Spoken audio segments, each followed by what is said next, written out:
This story begins in Yosemite National Park. Two young climbers are scaling one of the tallest rock faces when, out of nowhere, the body of a woman falls from above and gets tangled in their ropes. They barely manage to stabilize themselves. Once they free the body, they realize the young woman is already dead. Soon after, Kyle Turner arrives at the scene. He's a serious, no-nonsense park investigator with little patience for others. He immediately takes control of the situation. Among the onlookers is Naya Vasquez, a newly assigned park ranger who has only been in the area for a couple of weeks. Turner hardly acknowledges her presence. He begins questioning the climbers. They say they didn't see anyone else and didn't hear anything unusual. Turner suspects it wasn't an accident. Before the incoming storm wipes away any evidence, he rappels down to examine the body. He finds unusual markings, scratches on the legs, signs of dragging, cuts on her skin, and a bracelet that eventually slips off. As they haul the body up, something else catches his eye, a golden X-shaped tattoo on her arm. The scene raises a lot of questions. Who was this girl? Why was she running? And from whom? Back at his office, Turner can't stop thinking about the bracelet. He's convinced he's seen it before. Later that night, while going through old photos, he realizes it's the same kind of bracelet given to kids at the park's summer camps. That same night, at 2 a.m., he calls his ex-wife, Jill. He just wants to talk. She hangs up quickly, annoyed. The next day, Naya shows up at Kyle's house. She's been assigned to assist him in the investigation. He's not happy about it but agrees. Together, they go on horseback to track where the girl might have come from. Along the way, they find footprints, traces of blood, and what looks like a makeshift hideout. She had definitely passed through there. Inside a cabin, they find markings on the wood, fresh drawings, and a blood-stained rope. Naya almost runs into a bear, but Kyle scares it off. Then they find a shoe surrounded by coyote tracks. Nearby, lodged in a tree, they discover a bullet. Turner takes it in as evidence. Later, the coroner confirms the girl was shot in the thigh before being attacked by animals, and long before she fell from the cliff. The case just got a lot more serious. Naya continues to investigate on her own. She searches park databases, employee lists, and reports of missing girls. She finds clues, but nothing conclusive. Meanwhile, Kyle pays a visit to Teddy, a local who deals drugs to tourists and squatters in the area. He shows him the bracelet and the tattoo. Teddy claims he doesn't know anything but promises to ask around. That night, Jill attends a dinner with Paul and other rangers. Eventually, the conversation turns to Caleb, Kyle's son. He died years ago during a hike in the park. They found him in a lake. No one ever really knew what happened. Since then, Kyle has lived with guilt. He became distant. Eventually, he and Jill separated. The next day, Kyle and Naya head to an off-trail area. They arrive at a makeshift village where squatters live, people who've chosen to live off the grid, addicts, hippies, veterans, and those who just want to disappear. They're looking for the group's leader, known as Grandpa, but no one has seen him in days. Naya shows them a photo of the dead girl. A young woman seems to recognize her but says nothing. The tension rises. They have to leave. Turner then decides to question Shane, a wildlife officer responsible for controlling the park's animal population. They've known each other for years, but Kyle doesn't trust him. He asks if he knows anything about the girl. Shane denies it. Kyle requests a bullet for comparison with the one found in the tree. Shane hands it over with a fake smile. Meanwhile, Naya uncovers the truth. The girl is Lucy Cook. She went missing years ago when she was just 7. Kyle remembers the case. It was one of the first he ever investigated. Back then, everyone thought her father had killed her, but the body was never found. Rory, the father, was later murdered in a bar fight. The truth remained hidden until now. Turner and Naya begin tracking down Lucy's half-brother, James. They find him, but he claims to know nothing. He says he hasn't seen her since she was a little girl and has no idea what happened to her. The case becomes even more confusing. Where had Lucy been all these years? Why did she return? And what was she doing in the park? A few hours later, Naya decides to head out on her own. She goes back to the area where they had previously found the cabin. Trusting her instincts, she veers off the main trail and stumbles upon an old mine. She enters to investigate but falls through a tunnel.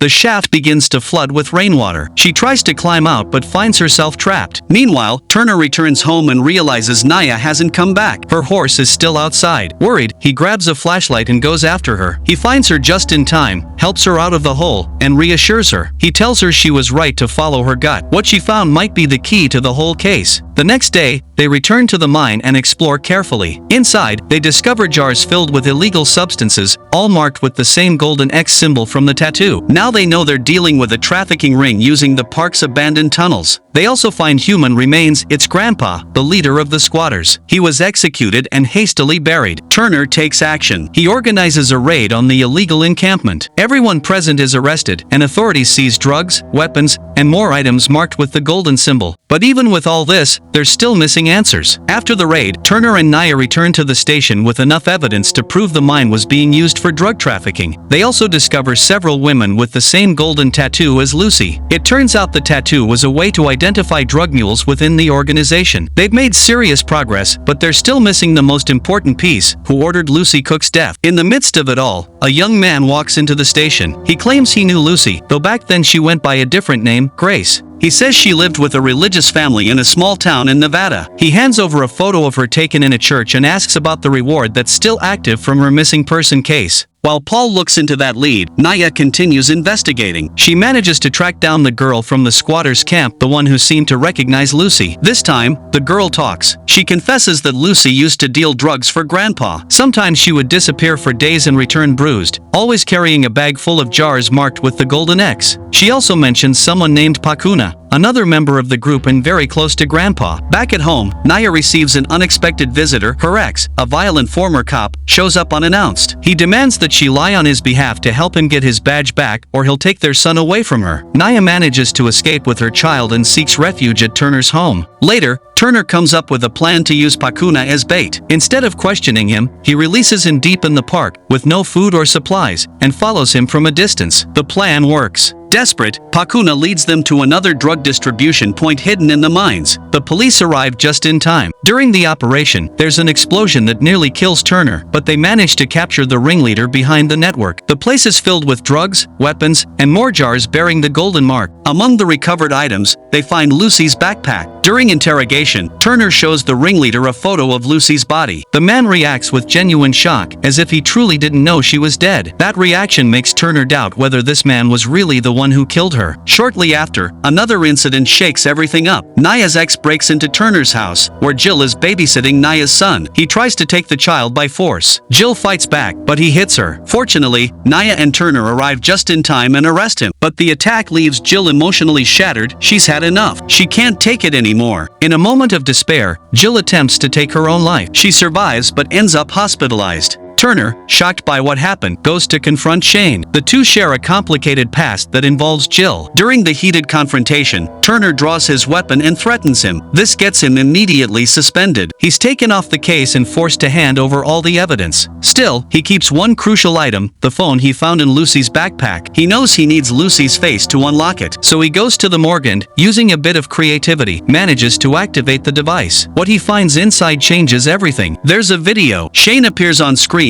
with Lucy. That confirms they knew each other and that Shane was directly involved in the drug trafficking ring. Turner leaves the phone in the glove compartment of his truck. He calls Jill and tells her he's going after Shane. He knows there's no turning back now. He breaks into Shane's wildlife camp, looking for more evidence.